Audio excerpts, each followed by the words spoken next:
Before cyberbullying, the victims of bullying would be able to go home and they would have that safety in their homes. Now they go home and it starts all over again, and it never stops them, and that's why it's so serious. There was this really bad rumor going around about me. No one really realizes even the littlest things they did, they hurt me so bad. It's almost more intimidating to stand up because everybody can see it, but the person who made the comment, I don't think thinks it has as great of an impact as it does because it's in writing. It's not face to face and everything like that. So if we turned websites that have turned into something negative into something positive. Is that something you could see yourself starting? Yeah.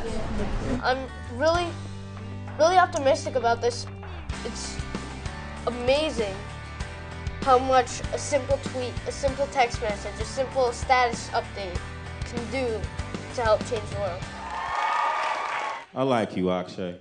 I feel like if you were a few years older, you and I would hang out, man. Bullying, that digital bullying, it's really hard to handle. And you seem really optimistic in that piece. Is it that simple?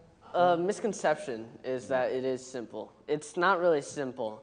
It may seem simple to those people who aren't being bullied, but to someone who is being bullied, it feels like the weight of the world is on you.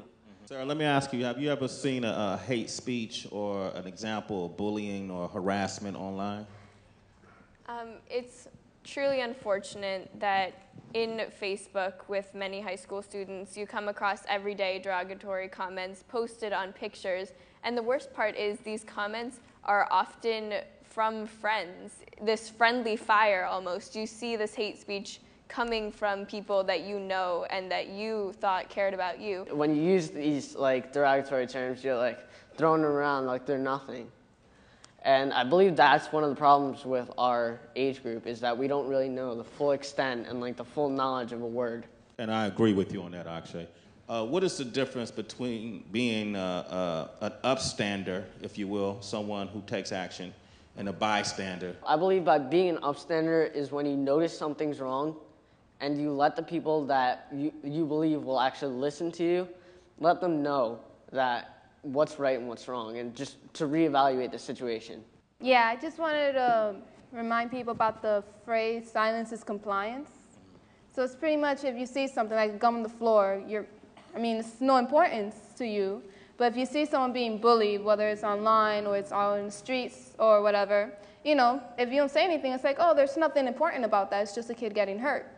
But really, when you speak up about it, you're bringing attention, you're bringing the spotlight to that issue, and sometimes it needs to be solved before it's too late. Yeah, I'm hanging out with all you guys after this, man.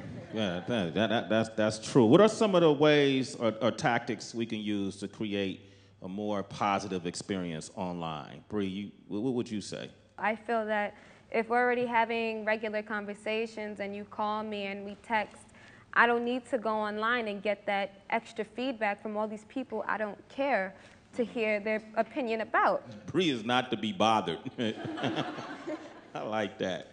I want to take some questions. You guys have any questions out in the audience? I want to know about the difference between drama and bullying online. Drama can be as small as I saw her walking down the street with Justin. Bullying can be texting her or Facebooking her saying, why was you walking down the street with him? Who do you think you are? I'm really bad with responding to things online, and if someone writes something derogatory or they send something to me like that, I never know what's the right way to approach it. You always have the opportunity not to respond either. I wouldn't give it any power, personally.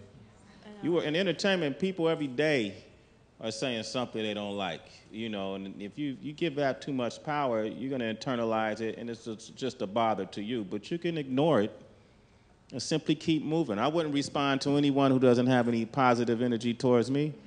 You won't even get the benefit of my time or response, because it's only going to grow from there. I just want to say if you do reply, because you could and you can't, but if you do, make sure it's in a way that dignifies you, that doesn't make you a monster and other people want to avoid you afterwards, but in a way that shows the person you really are and why you shouldn't be negatively attacked on, because, well, from what I can tell, you seem pretty sweet. I don't know why you would be bullied. We got to continue this conversation. I definitely would love to be a part of it.